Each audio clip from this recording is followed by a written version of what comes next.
Royal Challengers Bengaluru ತಂಡ ಏನು IPL season 19ರ winner ಆಗಿ ಸತತ 2ನೇ ಬಾರಿ ಕಪ್ ಗೆದ್ದಿದೆ. ಆದರೆ ಈ ನಡುವೆ ಆರ್ಸಿಬಿ ಟೀಮ್ಗೆ ಮತ್ತು ಆರ್ಸಿಬಿ ಅಭಿಮಾನಿಗಳಿಗೆ ಬಿಗ್ ಶಾಕ್ ಎದುರಾಗಿದೆ. ಒಬ್ಬ ಸ್ಫೋಟಕ ಆಟಗಾರನನ್ನ ಮುಂದಿನ ವರ್ಷದ ಮೊದಲ ಪಂದ್ಯದಿಂದ ಬ್ಯಾನ್ ಮಾಡಲಾಗಿದೆ.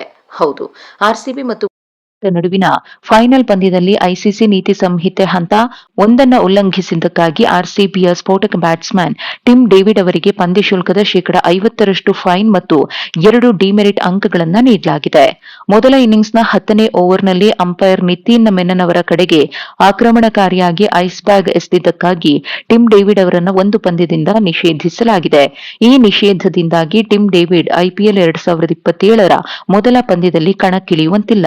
ಟಿಮ್ ಡೇವಿಡ್ ಐಪಿಎಲ್ನ ನೀತಿ ಸಂಹಿತೆಯ ಆರ್ಟಿಕಲ್ 2.9 ಅನ್ನು ಉಲ್ಲಂಘಿಸಿರುವುದು ಕಂಡುಬಂದಿದೆ. ಇದು ಪಂದ್ಯದ ಟೈಮ್ನಲ್ಲಿ ಆಟಗಾರ, ತಂಡದ ಅಧಿಕಾರಿ, ಅಂಪೈರ್, ಮ್ಯಾಚ್ ರೆಫರಿ ಅಥವಾ ಯಾವುದೇ ಇತರ ಮೂರನೇ ವ್ಯಕ್ತಿಯ ಮೇಲೆ ಅನುಚಿತ ಅಥವಾ ಅಪಾಯಕಾರಿ ರೀತಿಯಲ್ಲಿ ಚೆಂಡನ್ನ ಎಸೆಯುವುದಕ್ಕೆ ಸಂಬಂಧಪಟ್ಟಿದ್ದಾಗಿದೆ.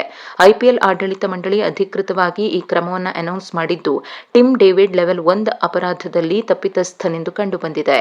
ಶಿಕ್ಷೆಯಾಗಿ ಅವರ ಪಂದ್ಯ ಶುಲ್ಕದ ಶೇಕಡ 50ರಷ್ಟು ದಂಡವನ್ನು ವಿಧಿಸಲಾಗಿದೆ ಮತ್ತು ಅವರ ಖಾತೆಗೆ 2 ಡಿಮೆರಿಟ್ ಪಾಯಿಂಟ್ಸ್ ಕೂಡ ಸೇರ್ಪಡೆಯಾಗಿದೆ.